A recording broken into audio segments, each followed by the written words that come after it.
We are born into this world with no memory of what has come before. In order to rise above the superstition of matter, we must first descend within the crude confines of its shadowy influence. We are imperfect beings in search of a better way. There have always been those who cry out for a savior, for someone to lead them. The time for cowering in corners, shirking responsibility of our lives upon others, and waiting for change to drop from the sky is long since past. It is our duty as human beings to create our own pathways into the future.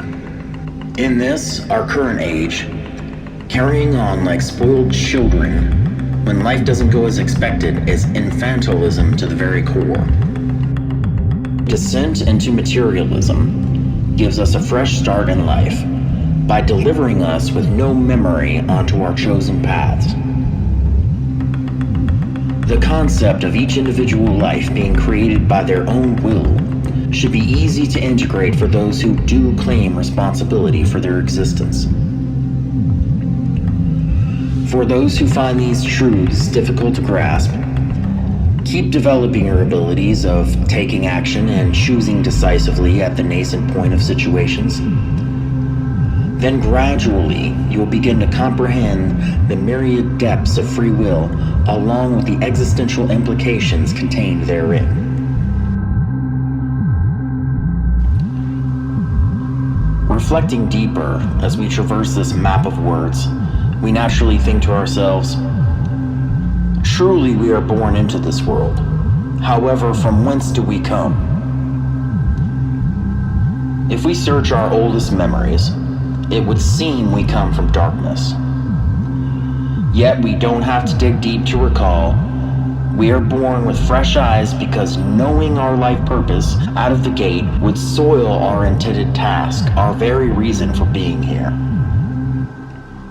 If we knew how a movie was going to end, would we still go through all the trouble to see it?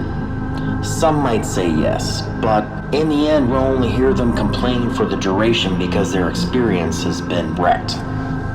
If this kind of individual is familiar to you, it is because they lead a humdrum, predictable existence. A clockwork soul following the same routine day after day, living in an eternal recurrence hell and bound to negativity. Observing a person in such a way is not a judgment, but more of a gauge, in the realm of which we should be remiss to operate. If an impoverished way of life is their choosing, so be it, as long as they don't hold back anyone else in the process. For those of us who want a life of freedom, the ability to make competent decisions, and a purposeful journey, it need be realized there remain many more options than we have been made aware. A purpose of intuitive rationalism is to bring awareness to the fact we don't have to live in a polarizing society. Living a biased, one-sided, my way or the highway existence is undesirable. As with anything, there are always more than one, or in this case, two solutions to any problem. In the name of forward momentum, we summon into this dialogue the Phoenix Principle. We can safely assume most, if not all, at least those listening to this video are familiar with the imagery of this illuminated being. Also, there is no coincidence in the timing of this article's release with the new year. Same as with the Phoenix, we are all familiar with those living the clockwork life, who await the literal time of commencement to make changes they can adhere with. Our understanding of the constellations, the calendar, the Earth's rotation around the sun, takes us a bit further than the mainstream way of dealing with year's end. But that's a whole other video altogether. Since we don't wish to exclude anyone due to lack of development, what follows applies to everyone.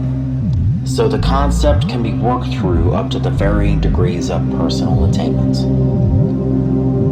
The first thing to take into consideration, why wait? Why would we wait to change instead of taking action now? Surely the answer is different for most, but generally speaking, and most won't own up to the fact, when we take action, we become responsible for the very same. Traversing onward, how do we integrate the Phoenix Principle in a productive manner?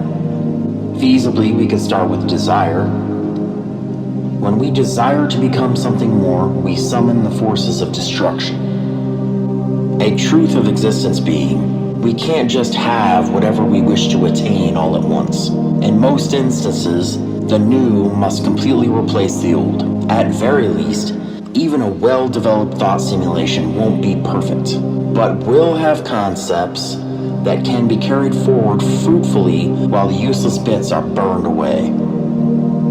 Yet oblivion need not be the fate of all our achievements, which is why testing concepts such as these remain so effective. Because anything without purpose will inevitably fall away. Moving through desire to the necessary destruction of unworkable ways, we rise to the inner consuming fire. Stirring within the flames is every word unsaid, every action not taken, that which is left undone, wasted moments, all being melted down to their original essence, that they may be reforged into that which has purpose. Once the dark matter has been returned to its source, the inner fire bursts outward, reconnecting with the outer world.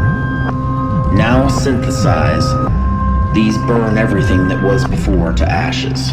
As these ashes settle into the smoldering remains, they carry with them the seeds of new life.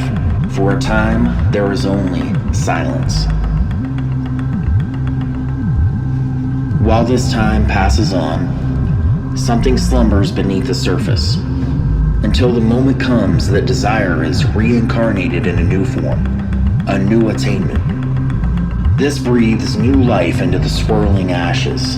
When enough purpose has been injected into the heart of the din, the new phoenix arises, ready for perfection.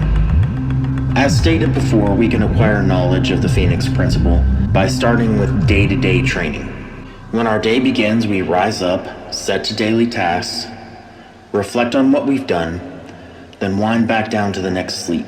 This is a cycle we are familiar with, because at one time or another we all live it. The same can be said of the Phoenix Principle. The difference being most haven't familiarized themselves with its deep tenets. They want to see and speak about such things, not become them. What about you? Do you wish to rise with the fire, or remain dormant in the ashes of the past? So it is, we have risen into the year, travailed the pitfalls, gained new experience.